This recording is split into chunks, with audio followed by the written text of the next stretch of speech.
வரைக்கும் பயன்படுத்தப்பட்ட அல்லது 20 முதல் பயன்படுத்தப்பட்ட அணுகுமுறை மரபு ரீதியான அணுகுமுறை, ஆரம்ப காலத்துல பயன்படுத்தப்பட்ட அணுகுமுறை. அதே மாதிரி முறைசார் அரசியல் நிறுவனங்களை கற்பதில் அதி முக்கியத்துவம் காட்டக்கூடிய அணுகுமுறை. முறைசார் அரசியல் நிறுவனங்கள், அமைச்சரவை, பாராளுமன்றம், சட்டமன்றம், நீதிமன்றம், ரைட், அரசு, அரசாங்கம், இந்த மாதிரி விஷயங்கள், இந்த மாதிரி அரசியல் நிறுவனங்களை கற்கிறதுல அதிக ஆர்வம் செலுத்துறதுதான் இந்த மரபு ரீதியான அணுகுமுறை. கிரேக்க காலத்துல கூட அரசாங்கம் பத்தி என்ன செஞ்சாங்க, ஆய்வு செஞ்சாங்க.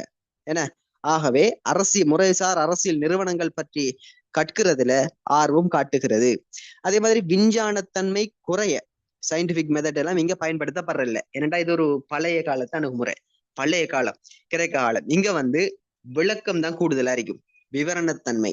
இப்ப ஏதாவது ஒரு விஷயத்தை ஆராய்ஞ்சி அதை மக்களுக்கு தெளிவுபடுத்துறேன்னு சொன்னால் விளக்கம் தான் அங்க கூடுதலா இருக்கும். கட்டுக்கட்டா விளக்கமா சொல்லி அந்த விஷயத்தை எப்படியாவது தெளிவுபடுத்த பார்ப்பாங்க. ஆனால் விஞ்ஞான முறை பயன்படுத்தினா அந்த விளக்கம் தேவையில்ல. ஏன்னா கணித முறைகளை பயன்படுத்தி அந்த விஷயத்தை ஈஸியா எங்களுக்கு புரியும்படி சொல்லிக் கொள்ளலாம். ஆனால் இது மரபு ரீதியான அணுகுமுறையாச்சே, இது பழைய அணுகுமுறை. அப்ப இதுல விளக்கம் தான் கூடுதலா இருக்கும், விவரணத்தன்மை கூடுதலாக இருக்கும். கட்டுக்கட்டாக விளக்கி எங்களுக்கு சொல்லுவாங்க என்ன விஷயம் என்று சொல்லி, ரைட். அதே மாதிரி இலட்சிய சிந்தனையில் கட்டி எழுப்பப்பட்டவை. அப்ப இது எதிர்காலத்துல எப்படி இருக்கும் என்றதை பத்தி ஆய்வு செய்யறதுதான் இந்த மரபு ரீதியான அணுகுமுறைகள். எதிர்காலத்துல நடைமுறையில் எப்படி இருக்கும் என்றதை விட எதிர்காலத்துல எப்படி இருக்கும் என்றதான் ஆய்வு செய்யும். ஏன்னா இந்த மரபு ரீதியான அணுகுமுறை, ரைட். அதுல எங்களுக்கு சில அணுகுமுறைகள் தரப்பட்டிருக்குது.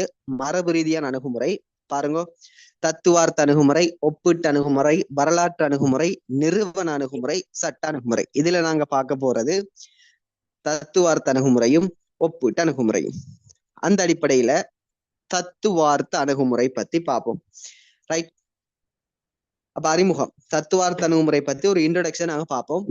அரசறிவியலை பற்றி ஆய்வு செய்யறதுக்காக பயன்படுத்தப்படுற அணுகுமுறைகள்ல ஒரு பழமையான அணுகுமுறையும் ஒரு மெயினான அணுகுமுறையும், அதாவது பிரதான அணுகுமுறையுமான இந்த தத்துவார்த்த அணுகுமுறை காணப்படுது. அதாவது பிரதான அணுகுமுறை, அரசறிவியல் பாடத்தை நாங்க ஆய்வு செய்யணும்னு சொன்னால் கட்டாயம் இந்த அணுகுமுறை பத்தி எங்களுக்கு தெரிஞ்சிருக்கணும் அப்படின்றாங்க. அரசியலோட இந்த அணுகுமுறை நெருக்கமாக காணப்படுது. அதே மாதிரி ஒரு பழைய அணுகுமுறை, என கிரேக்க காலத்துல உருவாக்கப்பட்ட ஒரு அணுகுமுறை இது. தத்துவார்த்த அணுகுமுறை கிரேக்க காலத்துல இருந்து இன்னைக்கு வரைக்கும் சுமார் 25 நூற்றாண்டுகளாக பயன்படுத்தப்பட்டு வர ஒரு அணுகுமுறை. கிரேக்க காலத்திலிருந்து இப்போ வரைக்கும் இந்த அணுகுமுறைக்கும் சில பெயர்கள் தரப்பட்டிருக்குது, ரைட். இந்த தத்துவார்த்த அணுகுமுறைக்கு சொல்லி சில பெயர்கள் இருக்குது, நாங்க நினைக்கிற மாதிரி இல்ல.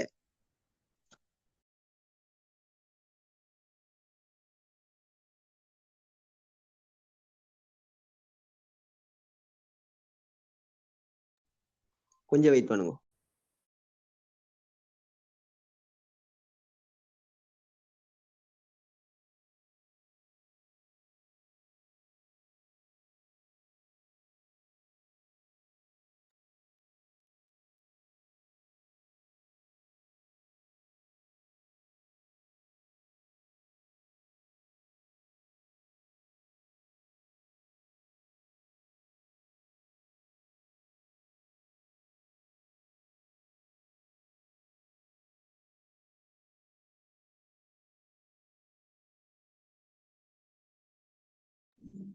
ரைட்.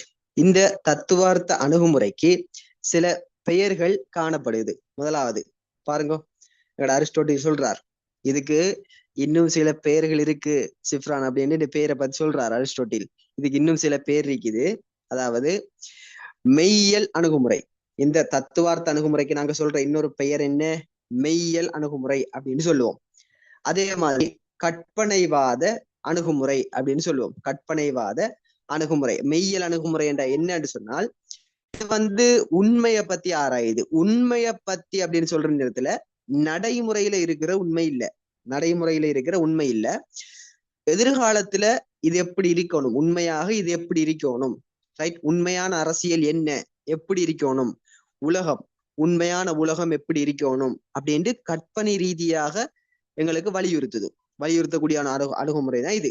அரசியல் வந்து உண்மையிலேயே எப்படி இருக்கணும் அப்படின்னு சொல்லி ஆய்வு செய்யுது. அப்ப மெய்யியல் அணுகுமுறை என்று சொன்னால் உண்மையை பற்றி ஆய்வு செய்யுது.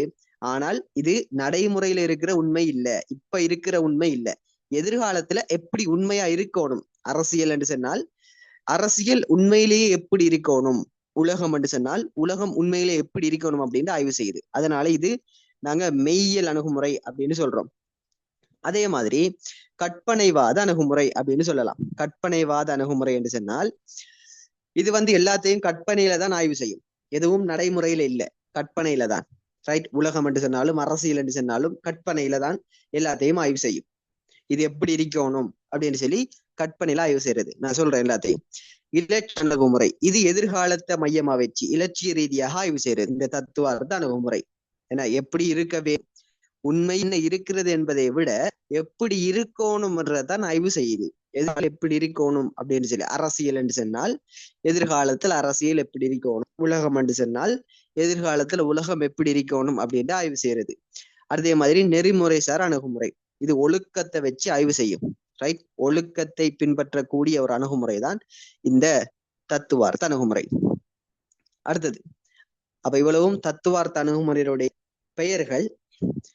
இந்த தத்துவார்த்த அணுகுமுறை 25 நூற்றாண்டுகளாக கிரேக்கத்துல இருந்து 25 நூற்றாண்டுகளாக பயன்படுத்தப்பட்டு வருது, இன்னைக்கு வரைக்கும் பயன்படுத்தப்பட்டு வருது. இந்த வகையில் தத்துவார்த்த அணுகுமுறையை வந்து பிளேட்டோவும் அரிஸ்டோட்டிலும் தான் முதல்ல அறிமுகப்படுத்துறாங்க, கொண்டு வராங்க. இந்த அரசறிவியல் பாடத்துக்குள்ள பிளேட்டோவும் அரிஸ்டோட்டிலும் கொண்டு வராங்க. அப்ப இதுக்கு மூலகர்த்தா வந்து பிளேட்டோ என்ன சொல்றாருன்னு சொன்னால் ஆட்சியாளன் தத்துவ ஞானியாக இருக்க வேண்டும் அப்படின்னு சொல்றார். ஆட்சியாளன் தத்துவ ஞானியாக இருக்க வேண்டும்.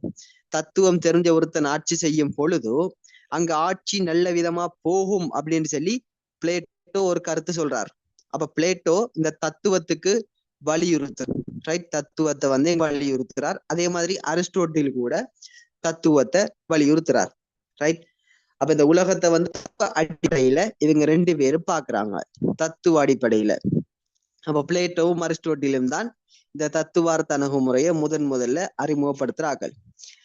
தத்துவார்த்த அணுகுமுறை பிரதானமாக யதார்த்தவாதத்தில் இருந்து வேறுபட்டு இலட்சியத்தை நோக்கி தனது ஆய்வை முன்வைக்கும். யதார்த்தவாதம் இதுல இருக்காது, இது நடைமுறையை பத்தி யோசிக்காது, எதிர்காலத்துல எப்படி இருக்க வேண்டும் அப்படின்னு இலட்சிய ரீதியாகத்தான் ஆய்வு செய்யும். நடைமுறையில இந்த ஆய்வு இருக்காது, எதிர்காலத்துல எப்படி இருக்க வேண்டும் என்றதான் ஆய்வு செய்யும். ரைட், நான் ஏற்கனவே ஒரு இமேஜ் காட்டு, என்ன இப்ப என்ன இருக்குது என்றத பார்க்காது.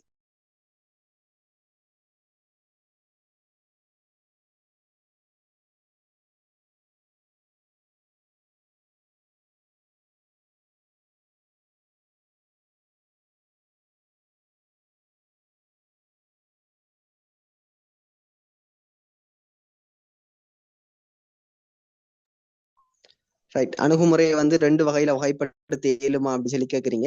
நீங்க செட் பாக்ஸ்ல இல்லாம நீங்க மைக் ஓன் பண்ணியே கேட்கலாம். செட் பாக்ஸ்ல எனக்கு மைக்கை மியூட் பண்ணி செட் பாக்ஸ்ல பார்க்க இயலாதே. ரைட், அப்ப தத்துவார்த்த அணுகுமுறை வந்து ஒண்ணு மரபு ரீதியான அணுகுமுறை, அடுத்து நவீன அணுகுமுறை. அவ்வளவுதான். மரபு ரீதியான அணுகுமுறை முதலாவது வகை, நவீன அணுகுமுறை 2வது வகை. மரபு ரீதியான அணுகுமுறையில சில அணுகுமுறை தந்திக்கிறேன், நவீன அணுகுமுறை இருக்குது, நவீன அணுகுமுறைகள் வேறு சில அணுகுமுறைகள் இருக்குது, அதை நாங்க பார்ப்போம். ரைட், அணுகுமுறை 2, ஒன்று மரபு ரீதியான அணுகுமுறை, நவீன அணுகுமுறை. சரி, இப்ப தத்துவார்த்த அணுகுமுறை இது யதார்த்தவாதத்திலிருந்து வேறுபட்டு இலட்சியத்தை ஆய்வு செய்யும். நடைமுறையில என்ன இருக்குதுன்றத பார்க்காது, எதிர்காலத்துல எப்படி இருக்க வேண்டும் என்றதான் பார்க்கும். ரைட், இப்ப இதுக்கு நான் ஒரு உதாரணம் தந்திக்கிறேன். என்ன இப்ப இந்த தத்துவார்த்த அணுகுமுறையை நாங்க காதலர்கள் மாதிரி எடுப்போம், லவ்வர்ஸ் மாதிரி எடுப்போம். இப்போ ஒரு கையில 1 ரூபாயும் இல்லாத ஒரு காதலன் வந்து தன் காதலியை பார்த்து சொல்றார் என்னன்னு சொன்னால், நான் உன்னை ராணி மாதிரி பாத்துக்கிறேன் அப்படின்னு சொல்லி அவர் சொல்றார். இப்ப அது நடைமுறைக்கு பொருத்தமான்னு பார்த்தால் இல்ல, ஏன்னா நடைமுறைக்கு பொருத்தம் இல்லை. ஏற்கனவே அவர் ஒரு பிச்சைக்கார மாதிரி தான், அவர கையில ஒன்றுமே இல்லை, 1 ரூபாயும் இல்லை. இப்ப அவர் வந்து சொல்றார், நான் உன்னை ராணி மாதிரி பாத்துக்கிறேன் அப்படின்னு சொல்லி அவர் சொல்றார். அப்போ இது வந்து நடைமுறைக்கு பொருத்தம் இல்லாத ஒன்று. ஏன்னா எதிர்காலத்தில் எப்படி இருக்கணும்ன்றதை அவர் யோசிக்கிறார். நான் உன்னை ராணி மாதிரி பாத்துக்கிறேன் அப்படின்னு எதிர்காலத்துல எப்படி இருக்க வேண்டும் என்றுதான் அவர் இங்க வலியுறுத்துறாரே தவிர நடைமுறையில இப்ப நான் ஒரு பிச்சைக்காரனா இருக்கிறேன் என்றதை அவர் என்ன செய்யல, உணரல, அதை அவர் புரிஞ்சு கொள்ளல. அப்ப நடைமுறையில எப்படி இருக்கிறோம் என்றதை விட எதிர்காலத்தில் எப்படி இருக்க போறோம் என்றதான் அவர் ஆய்வு செய்கிறார். அதே மாதிரி தான் இந்த தத்துவ அர்த்த அணுகையும் நடைமுறையில் உள்ளதை விட எதிர்காலத்தில் எப்படி உள்ளது என்பதைத்தான் ஆய்வு செய்யும். அடுத்தது தத்துவார்த்த அணுகுமுறையில் அடுத்த வகை. இந்த வகையில் தத்துவார்த்த அணுகுமுறை இருக்கிற விடயத்தை நோக்காது எவ்வாறு இருக்க வேண்டும் என நோக்குகிறது. அப்ப தத்துவார்த்த அணுகுமுறை வந்து இப்போ நடைமுறையில என்ன இருக்குது என்றத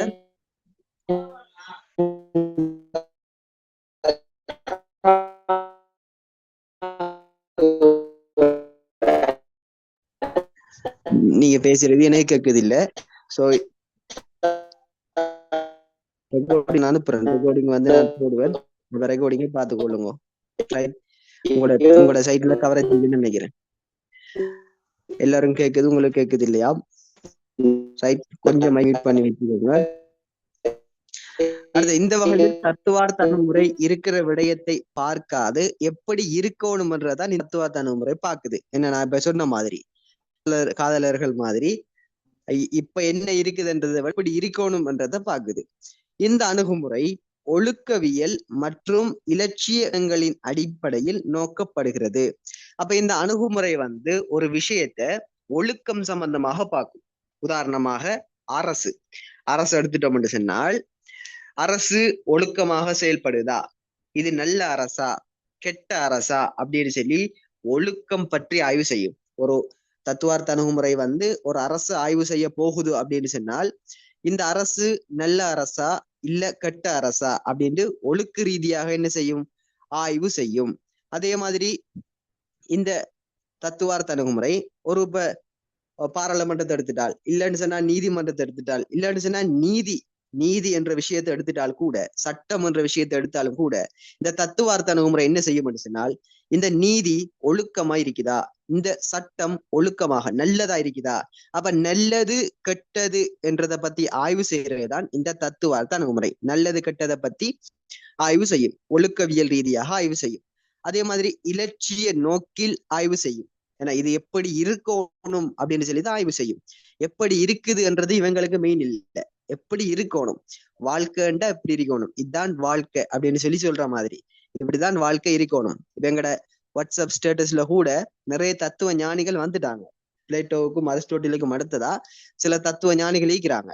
என்ன எங்களோட வாட்ஸ்அப் ஸ்டேட்டஸ்ல கூட நிறைய பேர் சொல்லிட்டு தெரிவாங்க, வாழ்க்கை என்றால் இப்படித்தான் அப்படின்னு சொல்லி, எண்ணம் போல் வாழ்க்கை. அப்ப நடைமுறையில அவங்க அதை பயன்படுத்த மாட்டாங்க. உண்மையில எண்ணம் போல் வாழ்க்கை அப்படின்னு ஒருத்தர் ஸ்டேட்டஸ் வைக்கிறான்னு வைப்போம், ரைட்? இப்ப ஒரு ஆள் ஸ்டேட்டஸ் வைக்கிறார், எண்ணம் போல் வாழ்க்கை.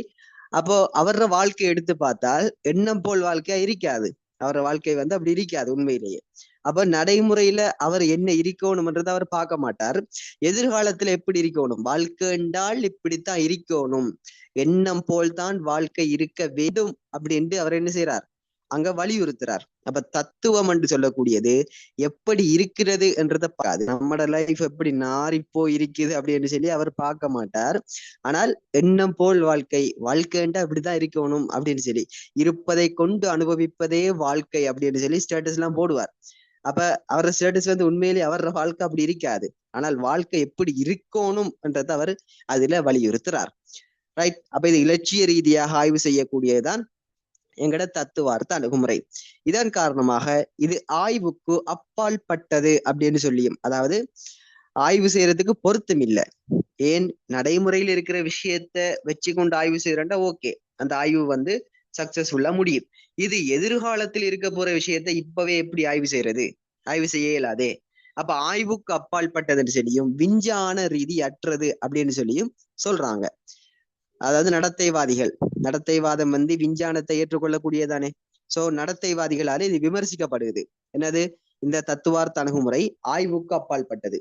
என்ன, ஆய்வுக்கு பொருத்தமே இல்லை, எதிர்காலத்தில் இருக்கிற விஷயத்த இப்பவே எப்படி ஆய்வு செய்யறது, ஆய்வு செய்ய இயலாது. அப்ப விஞ்ஞான ரீதி அற்றது. இப்ப சயின்ஸ்ல ஒரு ரிசர்ச் செய்ய போறதா இருந்தால் இப்ப இருக்கிற விஷயத்தை வச்சுதான் ரிசர்ச் செய்யலாம். என்ன ஆய்வு செய்யறது, பரிசோதனை செய்யறதுன்னு சொன்னால் இப்ப நடைமுறையில என்ன இருக்குதோ எப்படி போகுதோ அதை வச்சு கொண்டு எங்களால என்ன செய்யலாம், ரிசர்ச் செய்யலாம். ஆனால் இந்த தத்துவார்த்த அணுகுமுறை எப்படி இல்லை, எதிர்காலத்துல எப்படி இருக்கணும்ன்றதான் இங்க வலியுறுத்துறாங்க.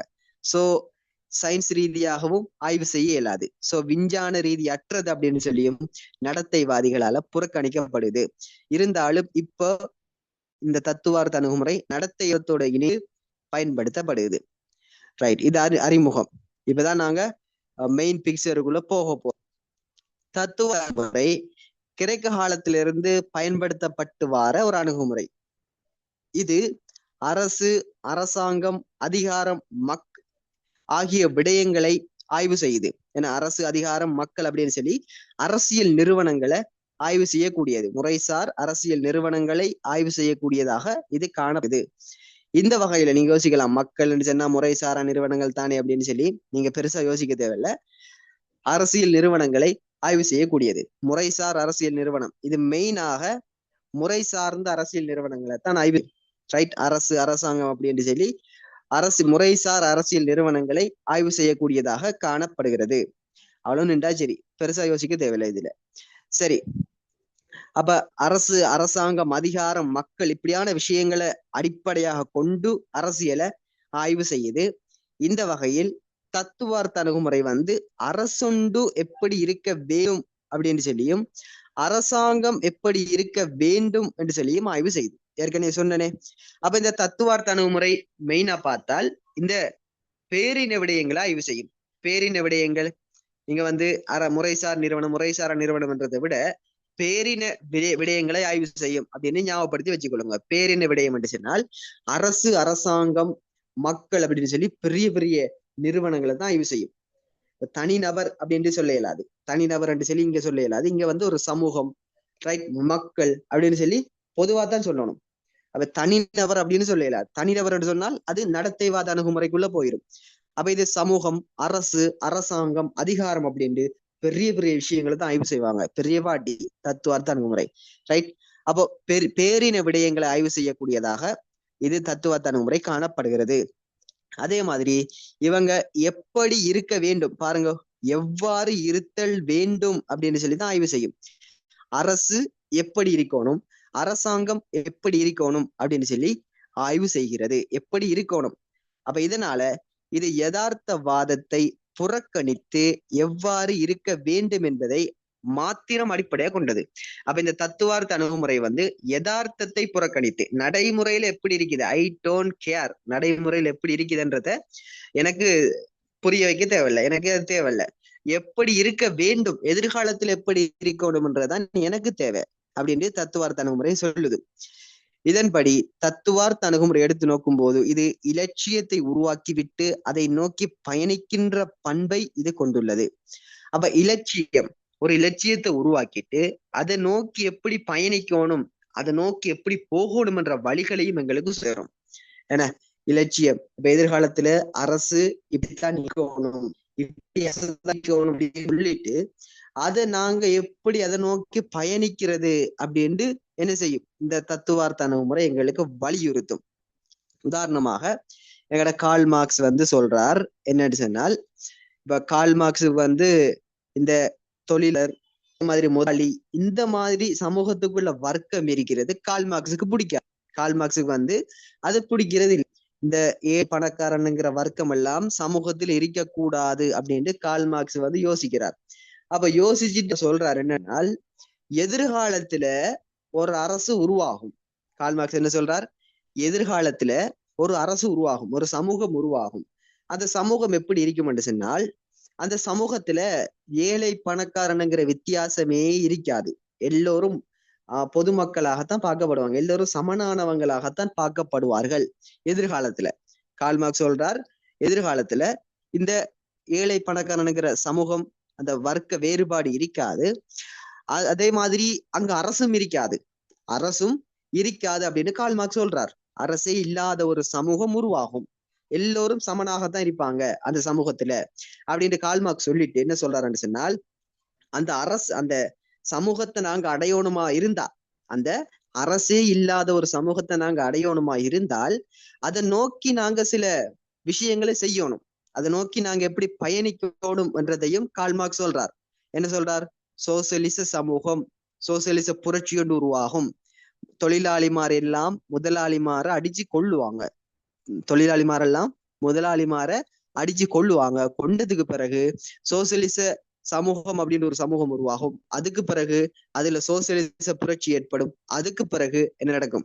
அதாவது என்ன சொல்ல வரேன்னு சொன்னால், சோசியலிச சமூகம் ஒன்று, சோசியலிச சமூகம் ஒன்று இருக்கும். அந்த சோசியலிச சமூகத்துல சோசியலிச புரட்சி ஒன்று ஏற்படும்.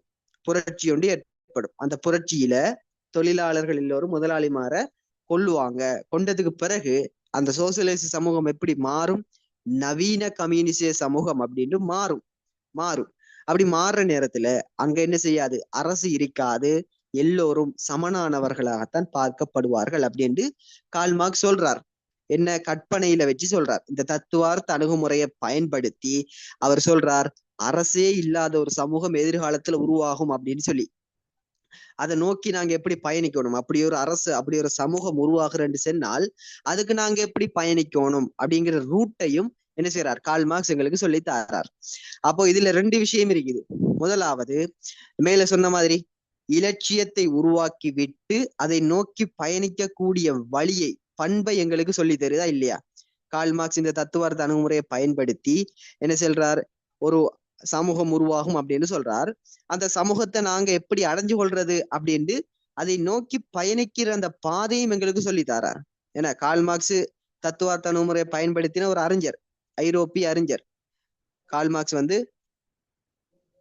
தத்துவார்த்த அணுகுமுறையை பயன்படுத்தின அறிஞர். பின்னுக்கு பார்ப்போம். அப்ப கார்ல் மார்க்ஸ் தத்துவார்த்த அணுகுமுறையை பயன்படுத்தி என்ன செய்யறார்? ஒரு இலட்சியத்தை உருவாக்கிட்டு அதை நோக்கி நாங்க எப்படி பயணிக்கணும்ன்றது எங்களுக்கு சொல்லி தாரார். இது முதலாவது விஷயம். 2வது விஷயம் என்ன சொல்றார்? அதுல இருந்து 2வது விஷயம் எங்களுக்கு என்ன விளங்குது? அவர் சொல்லக்கூடிய முடிவு, கார்ல் மார்க்ஸ் சொல்லக்கூடிய முடிவு நடைமுறைக்கு பொருத்தமே இல்லை. நடைமுறையில இருக்கக்கூடியதுக்கு பொருத்தமே இல்லை. இப்போ அரசே இல்லாத ஒரு சமூகத்தை யோசிச்சு பாருங்க பாப்போம்.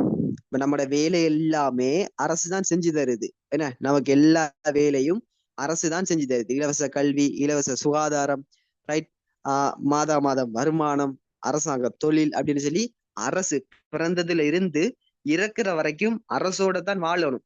அரசு இல்லாதவன் மனுஷனே இல்லை. ரைட், அரசு இல்லாதவன் மனுஷனே இல்லை. அப்ப கார்ல் மார்க்ஸ் சொல்றார், அரசே இல்லாத ஒரு சமூகம் உருவாகும் அப்படின்னு சொல்லி. அது நடைமுறைக்கு பொருத்தமே இல்லாத உண்டு. என்ன, சான்ஸே இல்லை அப்படி ஒரு சமூகம் உருவாகிறதுக்கு. அப்ப பாருங்க, நடைமுறைக்கு பொருத்தமே இல்லாத ஒரு விஷயத்தை தான் தத்துவார்த்த அணுகுமுறை எங்களுக்கு சொல்லி தரும். அவருக்கு உதாரணம் தந்திருக்குது. நான் முன்னால சொன்னதான், கார்ல் பத்தி உதாரணம் என்னன்னு அதான் தந்திருக்கிறாங்க. வாய்ச்சி பார்த்தா வழங்கும். மேலும் தத்துவார்த்த முடிவுகள் விஞ்ஞான பூர்வமாக நிரூபிக்க முடியாது. ரைட், இது நிரூபிக்கவே இயலாது. தத்துவார்த்த அணுகுமுறையை பயன்படுத்தி ஒரு முடிவொன்று சொல்றாங்கன்னு சொன்னால் அந்த முடிவை எங்களால் என்ன செய்ய இயலாது? நிரூபிக்க இயலாது. சயின்டிபிக் பூர்வமாக, விஞ்ஞான பூர்வமாக நிரூபிக்கவே முடியாது. கார்ல் மார்க்ஸ் சொன்னாரே, எதிர்காலத்துல அரசே இல்லாத ஒரு சமூகம் உருவாகும், ஜக்கம்மா சொல்றா அப்படின்னு சொல்லி, எதிர்காலத்துல ஒரு அரசே இல்லாத சமூகம் உருவாகும் என்று சொல்லி சொன்னார். ஆனால் அப்படி ஒரு சமூகம் உருவாயிச்சா? இல்ல. சோசியலிசம் உருவாயிடுச்சு, சம உடைமைவாதம் எல்லாம் உருவாயிடுச்சு. அவர் சொன்ன மாதிரி சம உடைமைவாதம் உருவாயிடுச்சு. ஆனால் இந்த ஏழை பணக்காரனுங்கிற வர்க்கம் இல்லாத ஒரு சமூகம் உருவாகல. அதே மாதிரி அரசே இல்லாத ஒரு சமூகமும் என்ன செய்யல, இது வரைக்கும் உருவாகவே இல்லை. அவர் சொல்லி 200 வருஷத்துக்கிட்ட ஆகுது. ஆனால் இன்னும் அப்படி ஒரு சமூகம் உருவாகல. ஆகவே கார்ல் மார்க்ஸோட அந்த கருத்து, தத்துவார்த்த அணுகுமுறையை பயன்படுத்தி சொன்ன அந்த முடிவு பொருத்தமே இல்லை. என விஞ்ஞான பூர்வமாக நிரூபிக்கவே முடியாத ஒன்றாக அது காணப்படுகிறது. இதன் பயனாக தத்துவார்த்த அணுகுமுறை சார் அறிஞர்கள், அப்ப தத்துவார்த்த அணுகுமுறை பயன்படுத்துற அறிஞர்கள் தான் சரி என உணர்ந்த, தனக்கு சரியானது என விளங்கிய விடயங்களை அடிப்படையாக கொண்டு தங்களோட கருத்துக்களை முன்வைக்கிறாங்க. இது எப்படி என்று சொன்னால், அவர மனசுல என்ன தோணுதோ அதை அப்படியே சொல்லிடுவார். அதுல சரி பிழை, இது நடக்குமா இல்லையா அப்படின்னு சொல்லி அவர் பார்க்கவே மாட்டார். இது நடக்குமா இல்லையா அப்படின்னு சொல்லி அவர் யோசிக்கவே மாட்டார். அவருக்கு அது சரின்னு தோணினால் அதை பட்டுன்னு அவர் பேசிடுவார். ரைட், டக்குன்னு அதை பேசிடுவார். ஆனால் அது நடக்குமா இல்லையா அப்படின்னு சொல்லி யோசிக்கிறது இல்லை. அவர மனசுல என்ன தோணுதோ அதை சொல்றது. இப்ப பிளேட்டோவும் அரசு எப்படி இருக்கணும்ன்றத பத்தி சொன்னார், இலட்சிய அரசு அப்படின்னு சொல்லி. அப்ப அரசு எதிர்காலத்துல எப்படி இருக்கணும் அப்படின்னு சொன்னார், ஆட்சியாளன் அரசாக இருக்கணும். இந்த தத்துவவியலாளர் ஒரு தத்துவ ஞானி ஆட்சியாளனாக இருக்க வேண்டும் அப்படின்ற ஒரு கருத்தை சொன்னார். ஆனால் இதுவரைக்கும் அப்படி நடக்கிறது இல்லை. ஏன்னா தத்துவ ஞானிகள் ஆட்சியாளர்களா வாராங்களா? இல்ல. அப்ப அவர கருத்தும் பிழை. எதிர்காலத்துல அரசு இப்படித்தான் இருக்க வேண்டும் அப்படின்னு சொல்லி அவரு சொன்னதும் எங்க பிழையாத்தான் இருக்குது. ஆகவே தத்துவார்த்த அணுகுமுறையை பயன்படுத்துற அறிஞர்கள் என்ன செய்வாங்கன்னு சொன்னால் தங்கட மனசில் என்ன தோணுதோ அதை அப்படியே சொல்லிடுவாங்க. ரைட். இந்த வகையில கிரேக்க காலத்துல பிளேட்டோ, அரிஸ்டோட்டில் போன்றவர்களும் அப்ப இந்த காலம் சொல்லப்படுது. அப்ப இதுவும் முக்கியம். கிரேக்க காலத்துல பிளேட்டோ, அரிஸ்டோட்டில் போன்றவர்களும், மத்திய காலத்துல அக்வனாஸ் போன்றவர்களும், மறுமலர்ச்சி காலத்துல மக்கியவள்ளி, அதே மாதிரி ஹோப்ஸ், இந்த மாதிரி அறிஞர்களும் இந்த தத்துவார்த்த அணுகுமுறையை பயன்படுத்திக்கிறாங்க. அதே மாதிரி ஜோன் ரோல்ஸ், ஹபர்மஸ், மகாத்மா காந்தி இப்படியான நவீன இதில் காணப்படுறாங்க. இந்த நவீன கால சிந்தனையாளர்கள் இதுக்குள்ள காணப்படுறாங்க. இதுக்குள்ள கால் மார்க்ஸ் தூக்கி போடுங்க. நவீன கால சிந்தனையாளர்கள், சாரி ஐரோப்பிய சிந்தனையாளர்கள் அதுக்குள்ள இருக்கணும். ஐரோப்பிய சிந்தனையாளர்கள் கால் வருவார். ரைட். ஐரோப்பிய சிந்தனையாளர்களாக கால் மார்க்ஸ் காணப்படுகிறார். சரி. அப்ப நவீன கால சிந்தனையாளர் மகாத்மா காந்தி, ரோல்ஸ், ஹெபர்மஸ் இந்த மாதிரி அறிஞர்கள் காணப்படுறாங்க. இவங்களும் தத்துவார்த்த அணுகுமுறையை பயன்படுத்திக்கிறாங்க. ரைட். அடுத்தது தத்துவார்த்த அணுகுமுறையின் பண்புகள் பார்த்தோம்னு சொன்னால் எங்களுக்கு தெரியும் இலட்சியம் எதிர்காலத்தில் எப்படி இருக்கணும் அப்படின்னு சொல்லி இலட்சிய ரீதியாக ஆய்வு செய்யும். அதே மாதிரி ஒழுக்கம், அறம், என்ன நல்லது, இதுல எது சரி அப்படின்னு சொல்லி அதை முன்வைக்கக்கூடியதாகத்தான் இந்த தத்துவார்த்த அணுகுமுறை காணப்படுகிறது. ஒரு விஷயம் பத்தி நல்லது எது, கெட்டது எது அப்படின்னு சொல்லி பிரிச்சு ஆராய்ஞ்சி அவங்களுக்கு எது நல்லதுன்னு படுதோ, எது ஒழுக்கமானதுன்னு படுதோ அதைத்தான் அந்த தத்துவார்த்த முறையை பயன்படுத்துற அறிஞர்கள் தங்களோட கருத்துக்களாக முன்வைப்பாங்க. ரைட். ஆகவே இலட்சியம் அறம் சார்ந்த விடயங்களை கொண்டு ஆய்வு செய்யும். அரசு அப்படின்னு சொன்னால் இது நல்ல அரசா, கெட்ட அரசா, அப்ப நல்ல அரசு எப்படி இருக்க வேண்டும், ஒரு ஒழுக்கமான அரசு எப்படி இருக்க வேண்டும் அப்படின்னு சொல்லி ஆய்வு செய்யும். மெய்யியலாளர்கள் பெரிதும் இவ்வணுகுமுறையை அரசியலுக்குள் உள்வாங்கியமை. அப்ப பிலோசபி படிச்ச ஆட்கள் மெய்யியலாளர்கள். ரைட். இந்த மெய்யியலாளர்கள் இந்த அணுகுமுறைய அரசறிவியலுக்குள்ள கொண்டு வராங்க. மெய்யியல் படிச்ச அரசறிவியலாளர்கள், பிலோசபி படிச்ச அரசறிவியலாளர்கள் என்ன செய்யறாங்கன்னு சொன்னால் இந்த பிலோசபிய, இந்த மெய்யியலை, இந்த தத்துவத்தை அரசறிவியலுக்குள்ள என்ன செய்யறாங்க, கொண்டு வராங்க. அரசியலுக்குள்ளேயும் கொண்டு வராங்க. சோ மெய்யியலாளர்களும் இந்த அணுகுமுறையை அரசறிவியலுக்குள்ள என்ன செய்யறாங்க, கொண்டு வராங்க. பிளேட்டோவும் ஒரு மெய்யியலாளர். அப்ப அவரும் என்ன செய்யறார், இந்த அணுகுமுறையை, இந்த தத்துவார்த்த அணுகுமுறையை அரசறிவியலுக்குள்ள கொண்டு வரார். தத்துவத்தை அரசறிவியலோட புகுத்துறார். அப்ப இதனால பிற்காலத்தில் என்ன நடக்குதுன்னு சொன்னால் அரசியல் மெய்யியல் அப்படின்னு, பொலிட்டிக்கல் பிலோசபி அப்படின்னு சொல்லி அரசியல் மெய்யியல் அப்படின்ற ஒரு தனி பாடம் வளர்ச்சி அடைகிறதுக்கு இது காரணமாக அமையுது. அடுத்தது அரசறிவியல் சார்ந்த விடயங்களை அறிந்து கொள்ளும் பொருட்டு அதை மெய்யியல் விசாரணைக்கு உட்படுத்துதல். அப்ப ஒரு விஷயத்தை இவங்க ஆய்வு செய்யறாங்கன்னு சொன்னால் அதை மெய்யியல் விசாரணைக்கு உட்படுத்துவாங்க. மெய்யியல் விசாரணைன்னு சொன்னா நீங்க யோசிக்க தேவையில்லை, இது உண்மையா பொய்யா அப்படின்னு சொல்லி ஆராயிறது. ஏன்னா இது உண்மையா அல்லது பொய்யா சொன்னால் இது எப்படி இருக்கணும் அப்படின்னு சொல்லி ஆய்வு செய்யறது. அதே மாதிரி இது பொய்யா, ஏன் இது பொய் அப்படின்னு சொல்லி ஆய்வு செய்யறது, மெய்யியல் விசாரணைக்கு உட்படுத்துறது ஒரு விஷயத்த. இப்ப பிலோசபி படிச்ச ஆட்கள் பெருசா கடவுளை நம்ப மாட்டாங்க, கடவுள இருப்பை அவங்க நம்ப மாட்டாங்க. பிலோசபி படிச்ச ஆட்கள். ரைட். அப்ப பிலோசபி படிக்கிறவங்க என்ன செய்வாங்கன்னு சொன்னால் கடவுள் இருக்கிறாரா, கடவுள் இருக்கிறது உண்மையா, அப்ப கடவுள் இருக்கிறாரு சொன்னா அதுக்கு ஆதாரம் என்ன அப்படின்னு சொல்லி அவங்க யோசிப்பாங்க. நல்லா ஊறி போய் படிச்ச ஆக்கள், மெய்யியல் தான் தன் வாழ்க்கை அப்படின்னு சொல்லி எடுக்கிறார்கள். என்ன செய்வாங்கன்னு சொன்னால் எல்லாரும் ஒரே கடவுள். ரைட். அப்ப உலகமே கடவுள் தான், கடவுள் இருக்கிறாரா இல்லையா, உண்மையிலேயே இருக்கிறாரா இல்லையா, கடவுள் இருக்கிறதுக்கான சான்றுகள் என்ன அப்படின்னு சொல்லி எல்லாம் என்ன செய்வாங்க, அந்த மெய்யியல் எடுக்கிறார்கள் எல்லாம் யோசிப்பாங்க, மெய்யியல் விசாரணைக்கு உட்படுத்துவாங்க ஒரு விஷயத்த. அதே மாதிரி மறுவாழ்வு உண்மையிலே இருக்கா இல்லையா அப்படின்னு சொல்லி யோசிப்பாங்க, அதை கேள்வி கேட்பாங்க. ரைட். கேள்வி கேட்கிறதா இந்த மெய்யியல் அணுகுமுறையோட முக்கியமான வேலை, கேள்வி கேட்கிறது. இது உண்மையா பொய்யா. இப்ப உதாரணமாக மனிதனுக்கு ஆன்மா இருக்குது, அப்படி இப்ப அறிவு இருக்குது. இப்போ அறிவு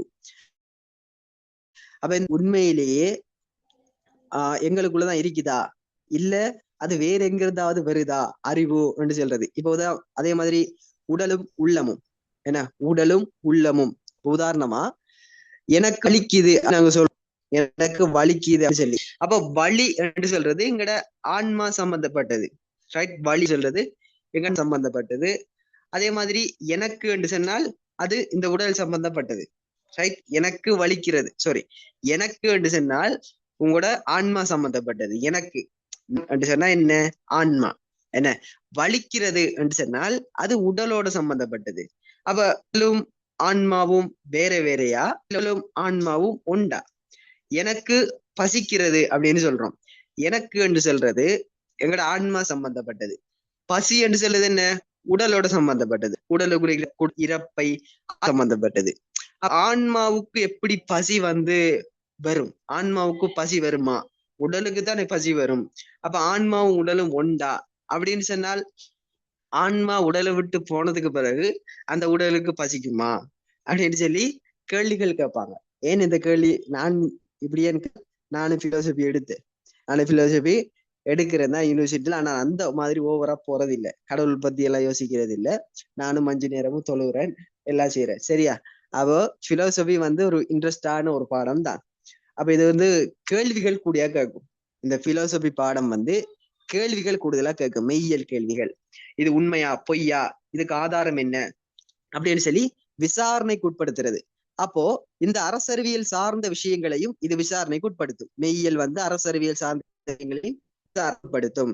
இந்த அரசு நல்ல அரசா கெட்ட அரசா, நீதி இது நல்ல நீதியா இல்ல கெட்ட நீதியா, இது நீதியா அநீதியா, இந்த சட்டம் நல்ல சட்டமா, பிரயோசனமா இருக்குமா அப்படின்ட்டு விசாரணைக்கு உட்படுத்தும். அதே மாதிரி இது அரசியலின் நல்ல நோக்கங்களை இலட்சியமா கொண்டு செயற்படுது. அப்ப அரசு வந்து எப்படி நல்லதாக இருக்கணும், நல்ல அரசு எது, அது எப்படி இருக்கணும் என்று சொல்லி நல்ல நோக்கங்களை கொண்டு ஆய்வு செய்யும். அதே மாதிரி பெருமானம் சார் முடிவுகளை வைத்து ஆய்வு செய்யும். பெருமானம் சார் முடிவு என்று சொன்னா என்ன என்று பார்ப்போம். பெருமானம், இப்போ பெருமானம் என்று சொன்னால் உதாரணத்துக்கு இந்த இமேஜை பாருங்க. இந்த இமேஜ்ல 3வது படத்துல நான் உங்களுக்கு ஒரு விஷயம் சொல்லிக்கிறேன். 3வது இது பெருமானம் சார் முடிவுகளை ஆய்வு செய்யும் அப்படின்னு சொல்லிக்கிறேனே. இப்போ ஒரு நண்பர் வந்து கேட்கிறார், 2 ஃப்ரெண்ட்ஸ் இருக்கிறாங்க. ஒருத்தர் கேட்கிறார், டேய் 10 வருஷத்துக்கு முன்னால அவருக்கு முன்னுக்கு ஒரு லேப்டாப் இருக்குது பாருங்க, கவனமா பார்க்கணும். அவருக்கு முன்னால ஒரு லேப்டாப் இருக்குது. அவர் கேட்கிறார், டேய் 10 வருஷத்துக்கு முன்னாடி இந்த லேப்டாப் எவ்வளவு இருந்திருக்கும் அப்படின்னு சொல்லி கேட்கிறார். அதுக்கு அவர் சொல்றார், 10 வருஷத்துக்கு முதல்ல ஒரு கற்பனையில நான் போட்டிருக்கிறேன். அப்ப இங்க என்ன நடக்குதுன்னு சொன்னால் பெருமானம் சார் முடிவுகள் எடுக்கிறாங்க. பெருமானம் சார் முடிவு வேறொன்றும் இல்ல, நாங்க முடிவு கொடுக்கிறது, கற்பனையில அதுக்கு ஒரு வெளிவு கொடுக்கிறது, பெருமானம் கொடுக்கிறது, ரைட்? இப்போ உதாரணமாக எங்களுக்கு ஒரு பிரச்சனை ஒன்று வருது என்று வைப்போம். 2 நண்பர் சண்டை பிடிக்கிறாரு, 2 பேர் சண்டை பிடிக்கிறாங்க. 2 பேரும் எங்கள்கிட்ட வாராங்க. வார நேரத்துல நாங்க வந்து அவங்க 2 பேரும் அவங்களோட பிரச்சனையை சொல்றாங்க, ரைட்? அவங்க 2 பேரும் அவங்களோட பிரச்சனையை சொல்றாங்க, இப்படித்தான் சண்டை பிடிச்சோம். இது இந்த மீட்டிங் வந்து ஜூம் 40 நிமிஷத்துல கட் ஆயினால் திரும்பவும் ஜாயின் ஆகுங்க. எங்க இருந்து லிங்க் எடுத்தீங்களோ அங்கேயே போய் திரும்பவும் ஜாயின் ஆகலாம். 2027 மாணவர்களுக்கு கடைசி